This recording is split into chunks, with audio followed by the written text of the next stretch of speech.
আমার কাছে কোনো ভাঙন নেই, আমার কাছে হচ্ছে বালিশে লিপস্টিক লেগে গেছে। তৃণমূলের ভাঙন নিয়ে আমার কোনো আগ্রহ নেই। এমন দেখো, এই বর্ষাকালে আমি তো প্রথম বলেছিলাম আমার পডকাস্টে যে এই দল যদি হেরে যায় তাহলে 48 ঘন্টার মধ্যে দলটা ভেঙে যাবে। 48 ঘন্টার জায়গায় হয়তো 48 দিন লাগছে, কিন্তু এটা ইনএভিটেবল ছিল।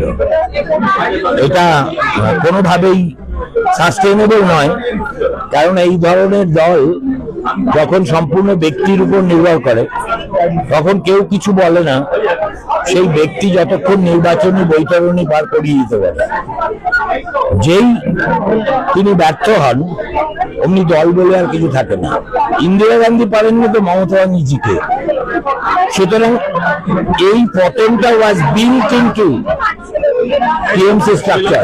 এই যে তৃণমূলের মধ্যে এই যে ব্যাপারগুলো চলছে, এটার মধ্যে এটাও কি কোনো রাজনৈতিক ইঙ্গিত, রাজনৈতিক ষড়যন্ত্র?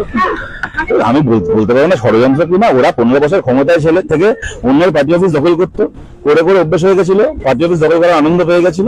এখন ক্ষমতায় নেই, এখন পুলিশ নেই। এখন যদি অন্য দলের পার্টি অফিস দখল করতে যায় তো মারধর খেয়ে যাবে। সেখানে এখন তো অভ্যেস থাকতে পারছে না, ওই জন্য এখন অন্য দলের পার্টি অফিস দখল করতে পারছে না বলে নিজেরাই নিজের পার্টি অফিস দখল করছে।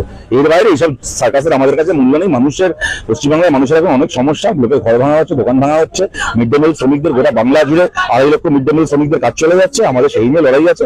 ওদের